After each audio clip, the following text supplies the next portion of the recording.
jenazah dikubur orang yang sudah meninggal di zaman Nabi, orang yang sudah meninggal zaman sebelum kita lahir. Hanya boleh menyolatkan orang yang mereka meninggalnya di zaman pada saat orang itu meninggal kita sudah wajib sholat.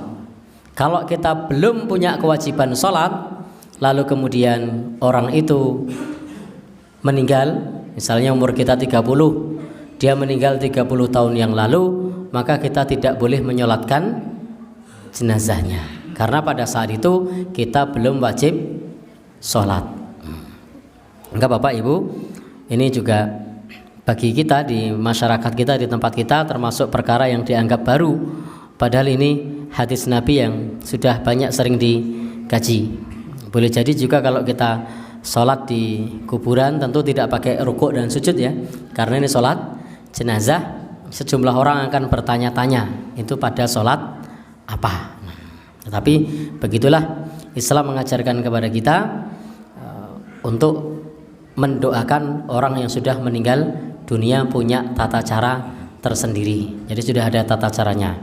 Yang ini memang kadang-kadang yang ada tuntunannya itu banyak dikomentari, yang tidak ada tuntunannya malah dikerjakan. Karena banyak sekali yang sesungguhnya tidak ada tuntunannya dikerjakan di tengah-tengah masyarakat, tetapi yang ada tuntunannya malah dicemooh di tengah-tengah masyarakat. Lalu kemarin ada pernyataan pula, bedanya apa dengan sholat gaib? Jadi beda.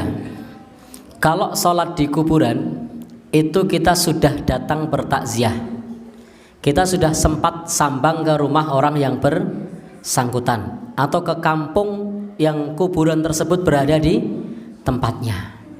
Jadi kalau kita sudah sampai ke rumahnya, maka tidak ada hikmahnya untuk sholat gaib. Kuburannya memang 300 meter dari rumahnya, kenapa harus sholat gaib? Maka datang saja ke makamnya, kemudian sholat jenazah.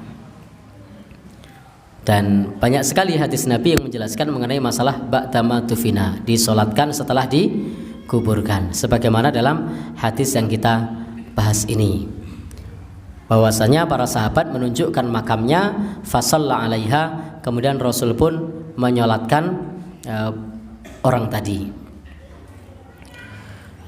Bapak dan ibu-ibu yang berbahagia yang dirahmati oleh Allah Subhanahu wa taala, kemudian terkait mengenai masalah salat gaib, memang para ulama berbeda pendapat. Yang pertama yang dipahami oleh para ulama bermadzhab Maliki dan Hanafi, bahwasanya salat gaib itu khususiyah bagi Nabi. Jadi dalam madzhab Maliki, madzhab Hanafi, salat gaib itu khususiyah bagi Nabi, kekhususan hanya bagi Nabi, tidak bagi kita. Itu yang dipahami dalam madzhab Maliki dan madzhab Hanafi. Kenapa demikian? Karena memang kalau kita melihat di dalam sejarah, Nabi sholat jenazah itu, sholat jenazah yang sifatnya gaib itu hanya satu kali saja. Jadi beliau itu sholat gaib untuk jenazah hanya satu kali saja, pada saat wafatnya Raja Najasyi. Jadi pada saat wafat Raja Najasyi, beliau melakukan sholat gaib. Karena hanya sekali, maka kemudian disimpulkan itu kekhususan bagi Nabi. Yang kedua, ini pandangan dalam mazhab Syafi'i dan salah satu pendapat dari mazhab Hambali, bahwasanya salat gaib itu tetap disyariatkan sampai saat ini. Jadi salat gaib itu tetap disyariatkan sampai sekarang. Ini yang dipahami dalam mazhab Syafi'i dan juga salah satu pendapat dalam mazhab Hambali. Adapun Syekhul Islam Ibnu Taimiyah itu punya pendapat yang tengah-tengah. Jadi kalau tadi mazhab Maliki dan Hanafi mengatakan tidak perlu sholat gaib karena khusus bagi Nabi, sementara mazhab Syafi'i dan mazhab Hambali mengatakan masih disyariatkan sholat gaib, sementara Syekhul Islam Ibnu Taimiyah yang tengah-tengah. Kalau orang itu belum ada yang menyolatkan, maka disolatkan gaib. Tetapi kalau orang yang meninggal itu sudah ada yang menyolatkan, maka tidak perlu sholat gaib. Ini pandangan para ulama beragam di dalam masalah ini. Jadi dilihat sudah ada yang menyolatkan atau belum. Itu kalau yang disampaikan oleh Syekhul Islam Ibnu Taimiyah. Kalau ternyata belum ada karena tinggal di lingkungan orang-orang kafir, orang-orang non-muslim, sementara yang ngurusi juga bukan orang-orang muslim, sebagaimana Raja Najasyi yang meninggal di kalangan orang-orang kafir, yang mengurusi juga bukan orang-orang muslim, maka Raja Najasyi belum ada yang menyolatkan. Maka Rasul ketika mendengar kabar meninggalnya beliau, maka Rasul Shallallahu Alaihi Wasallam kemudian melakukan sholat ghaib. Nah, Bapak Ibu yang berbahagia yang dirahmati oleh Allah Subhanahu Wa Taala, itu pandangan para ulama yang beragam mengenai masalah sholat ghaib. Adapun sholat di kuburan tadi hadisnya sahih, bukan sholat wajib, bukan sholat sunnah loh, ini sholat jenazah. Jangan dipahami berbeda. Ini yang diperbolehkan adalah sholat jenazah.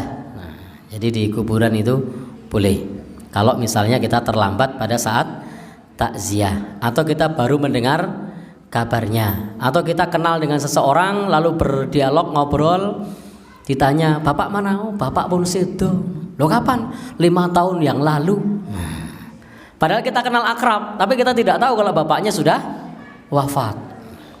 Karena kita sedang silaturahim, kita bertanya, ternyata bapaknya sudah wafat 5 tahun yang lalu. Dalam hal ini, menurut penulis kitab ini, boleh kita untuk kemudian tunjukkan di mana makamnya. Ya, tunjukkan di mana makamnya. Kenapa? Karena 5 tahun yang lalu kita sudah wajib sholat. Lalu kemudian kita datang ke makamnya, ziarah, mendoakan, sekaligus bisa menyolatkan jenazahnya karena dulu kita belum menyolatkan. Jadi karena dulu kita belum menyolatkan. Kalau dulu sudah menyolatkan tidak perlu. Karena dulu kita belum menyolatkan. Dan ini insya Allah bisa merekatkan persahabatan pula. Karena kita baru kenal, kemudian kita ketemu, ternyata mendengar orang tuanya sudah meninggal atau simbahnya sudah meninggal. Padahal kita kenal baik, kenal akrab. Tunjukkan di mana makamnya. Insya Allah keluarganya juga senang. Ini teman baik saya mau ziarah ke makam orang tua saya, di sana mendoakan, di sana menyolatkan. Ini insya Allah selain sunnah Nabi Shallallahu Alaihi Wasallam juga bisa merekatkan persaudaraan. Nah, Bapak Ibu, ini salah satu di antara tuntunan Nabi Shallallahu Alaihi Wasallam yang saat ini tidak banyak yang melaksanakan.